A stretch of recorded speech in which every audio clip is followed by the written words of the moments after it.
नमस्कार, आप देख रहे हैं एसबीटी न्यूज। पेश है 3 अक्टूबर सोमवार सुबह 8:15 बजे राजस्थान की बड़ी खबरें। राजस्थान में चल रहे सियासी घटनाक्रम के बीच पर्यवेक्षक के तौर पर जयपुर आए प्रदेश प्रभारी अजय माकन की भूमिका पर मंत्री शांति धारीवाल की ओर से सवाल खड़े करने के बाद अब मुख्यमंत्री अशोक गहलोत ने भी सवाल खड़े किए हैं। सीएम गहलोत ने कहा कि अजय माकन का नाम लिए बगैर पर्यवेक्षक बहुत बड़ा पद होता है। पार्टी आलाकमान का प्रतिनिधि बनकर आते हैं और पर्यवेक्षकों को भी आलाकमान के पद के अनुरूप ही काम करना चाहिए। सीएम गहलोत ने कहा कि ये घटना क्यों घटित हुई, इस बारे में सोचना चाहिए। आखिर मुख्यमंत्री का पद छोड़ने की बात पर ही 102 विधायक भड़क गए। राजस्थान में ओबीसी आरक्षण विसंगतियों को लेकर बढ़ते आंदोलन के बीच सरकार बैकफुट पर आ गई है। रविवार को मुख्यमंत्री अशोक गहलोत ने विसंगतियों को दूर करने के लिए सैद्धांतिक स्वीकृति दे दी है। कांग्रेस प्रदेश अध्यक्ष गोविंद सिंह डोटासरा ने बताया कि आरक्षण विसंगतियों को लेकर पिछले लंबे समय से प्रदेश भर के युवा आंदोलनरत थे। इसके बाद शुक्रवार को हमने इस पूरे मामले पर अधिकारियों से बातचीत की और मुख्यमंत्री तक युवाओं की बात पहुंचाई, जिसके बाद विसंगतियों को दूर करने की सैद्धांतिक मंजूरी मिल गई है। ऐसे में अब लिखित आदेश जारी होने के बाद ओबीसी अभ्यर्थियों को ओबीसी कोटे में ही आरक्षण का फायदा मिल सकेगा। राजस्थान के 8 अलग अलग यूनिवर्सिटी में कुलपतियों की नियुक्ति हुई है। 8 में से 7 कुलपति उन्हें बनाया गया है जिनकी सिफारिश सर्च कमेटी में शामिल राज्यपाल कलराज मिश्र के प्रतिनिधियों ने की। ये 7 कुलपति बीजेपी आरएसएस से जुड़े हुए हैं। 1 कुलपति ही ऐसे हैं जिनकी सिफारिश राज्य सरकार के प्रतिनिधियों ने की है। इनमें प्रोफेसर बगदाराम चौधरी जोधपुर स्थित कृषि विश्वविद्यालय के कुलपति बनाए गए हैं। 7 कुलपति भाजपा और आरएसएस की विचारधारा वाले हैं। इनमें एक तो प्रोफेसर कैलाश चंद्र सोडानी हैं, जो पूर्व उच्च शिक्षा मंत्री दिवंगत किरण माहेश्वरी और वर्तमान भाजपा विधायक दीप्ति माहेश्वरी राजसमंद के समधी हैं। उन्हें वर्धमान महावीर खुला विश्वविद्यालय कोटा का वीसी बनाया गया है। कांग्रेस अध्यक्ष पद पर नामांकन भरने के बाद रविवार को मल्लिकार्जुन खड़गे ने चुनाव प्रचार शुरू कर दिया। इससे पहले खड़गे ने कहा कि अध्यक्ष पद का वो किसी व्यक्ति से नाराज होकर नहीं लड़ रहे हैं, बल्कि पार्टी को और मजबूत करने के लिए मैदान में उतरे हैं। गांधी जयंती के मौके पर मल्लिकार्जुन खड़गे ने मीडिया को बताया कि महात्मा गांधी ने इस देश को आज़ादी दिलाई तो लाल बहादुर शास्त्री ने देश को एक रखकर जय जवान जय किसान का नारा देकर मजबूत बनाया और देश को सुरक्षित रखा। आज दोनों महापुरुषों को नमन कर चुनाव प्रचार शुरू कर रहा हूँ।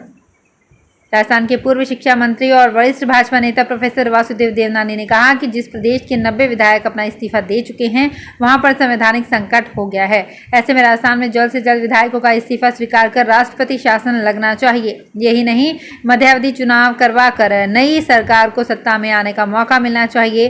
पूर्व मंत्री देवनानी झुंझुनू के उदयपुर वाटी में पत्रकारों से बातचीत कर रहे थे। वे यहाँ पर शाकंभरी माता के दर्शन में शीश नवाने आए थे, जहां पर पंडित केदार शर्मा के सहयोग से चल रहे शतचंडी पूजा में उन्होंने हिस्सा लिया। राजस्थान कांग्रेस में मुख्यमंत्री पद को लेकर चल रहे घमासान के बीच मुख्यमंत्री अशोक गहलोत का एक बार फिर बड़ा बयान सामने आया है। मुख्यमंत्री अशोक गहलोत ने एक बार फिर सचिन पायलट कैंप का नाम लिए बगैर उन पर तंज कसा। गहलोत ने कहा कि बीजेपी फिर से इस प्रयास में है कि कैसे राजस्थान में सरकार गिराई जाए। सीएम गहलोत ने साल 2020 में आए सियासी संकट का जिक्र करते हुए कहा कि उस वक्त हमारे कुछ विधायकों ने अमित शाह के साथ बैठक की थी और उनके हाथों से मिठाई खाई थी। उस बैठक में बीजेपी नेता धर्मेंद्र प्रधान और जफर इस्लाम भी थे। इनके बीच लंबी बातचीत हुई थी। सरकार भी संकट में आई थी और हमें बाड़ेबंदी में रहना पड़ा। थोड़े दिन चलता रहा, फिर सरकार बच गई। जोधपुर में राष्ट्रपिता महात्मा गांधी की जयंती रविवार को विश्व अहिंसा दिवस के रूप में मनाई गई। इसके साथ ही गांधी जयंती सप्ताह शुरू हो गया। इस दौरान स्कूलों में सुबह 11 बजे एक ही समय पर एक साथ 3 प्रार्थनाओं का सामूहिक गायन करवाया गया। गांधी जयंती पर उम्मेद राजकीय स्टेडियम में सर्वधर्म समभाव प्रार्थना सभा का आयोजन किया गया। प्रार्थना सभा में गांधी जी द्वारा गाए गए भजनों को बच्चों ने प्रस्तुत किया। बड़ी संख्या में स्कूली बच्चों ने इसे प्रार्थना सभा में भाग लिया और बच्चों द्वारा गांधी जी का वेश धरकर इस प्रार्थना सभा में पहुंचे। जोधपुर में पाल रोड पर शनिवार रात एक बड़ा हादसा होते होते टल गया। यहां अशोक उद्यान के सामने तेज रफ्तार कार अनियंत्रित हो गई और फुटपाथ पर चढ़ने के बाद पेड़ से टकराकर रुक गई। कार में सवार 2 जनों की चोट आई है। गनीमत ये रही कि कार पेड़ से टकराकर रुक गई, अन्यथा 2-3 फुट दूरी पर ही झुग्गी झोपड़ियों में सो रहे लोग चपेट में आ जाते। हादसा होते ही उनमें हड़कंप मच गया। सूचना मिलते ही पुलिस मौके पर पहुंची और भीड़ को हटाकर क्षतिग्रस्त कार कब्जे में ले ली। राष्ट्रपिता महात्मा गांधी व पूर्व प्रधानमंत्री लाल बहादुर शास्त्री की जयंती पर रविवार को बीकानेर में जगह जगह आयोजन हुए। स्कूल्स में सरकारी आदेश पर गीत गाए गए। वहीं कांग्रेस के अग्रिम संगठनों ने गांधी और शास्त्री को याद किया। राज्य सरकार के आदेश पर रविवार को अवकाश के दिन भी स्कूल्स खुले रहे। इस दौरान वैष्णव जन तेने कहिए, साबरमती के संत तूने कर दिया कमाल, रघुपति राघव राजाराम जैसे गीत एक साथ एक स्वर में गाए गए।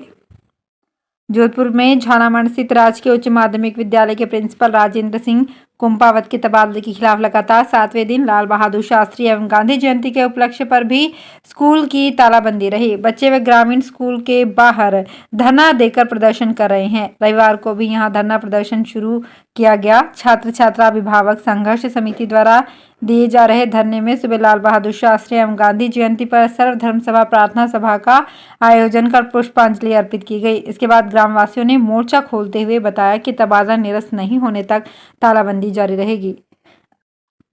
राजस्थान नर्सेज एसोसिएशन द्वारा स्वास्थ्य विभाग के निदेशक सुरेश नवल का जोधपुर आगमन पर सर्किट हाउस में स्वागत कर विभिन्न मांगों का ज्ञापन सौंपा गया।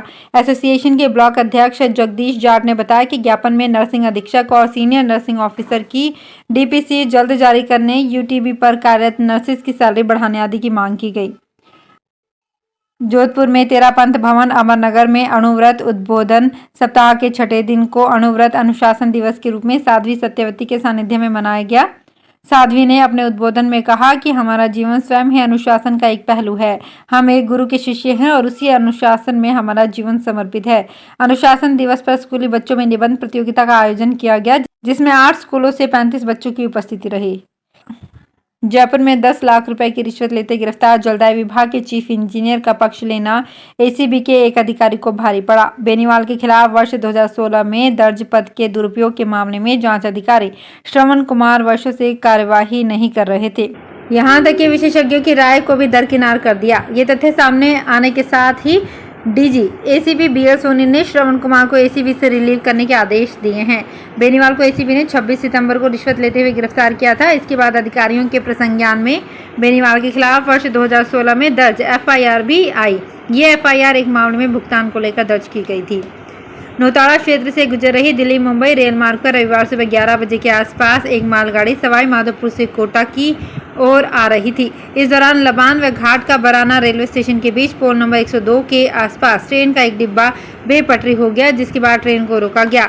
वहीं जब तक मालगाड़ी के पहिए ठीक करके रवाना नहीं की गई, तब तक अन्य ट्रेनों को डाउन लाइन से डाइवर्ट कर निकाला गया। बीसलपुर से जयपुर जलापूर्ति पाइपलाइन में सूरजपुरा फिल्टर प्लांट से करीब 5 किलोमीटर दूर स्थित स्कोर वाल्व में भारी रिसाव के बीच बीते 24 घंटों में लाखों गैलन पानी व्यर्थ बह गया। इधर जलापूर्ति के बीच बीसलपुर जयपुर सर्विस रोड स्थित रेलवे स्टेशन के निकट स्कोर वाल्व के निर्मित चैम्बर से पानी रिसीव होने से आसपास के खेतों में पानी भर गया। जयपुर जलापूर्ति प्रभावित होने के बीच रविवार सुबह आपूर्ति पूर्णतः बंद कर बीते 24 घंटे लगातार पानी निकासी के साथ संबंधित संवेदक कंपनी के तहत स्कोर वाल्व पर मरम्मत कार्य शुरू किया है।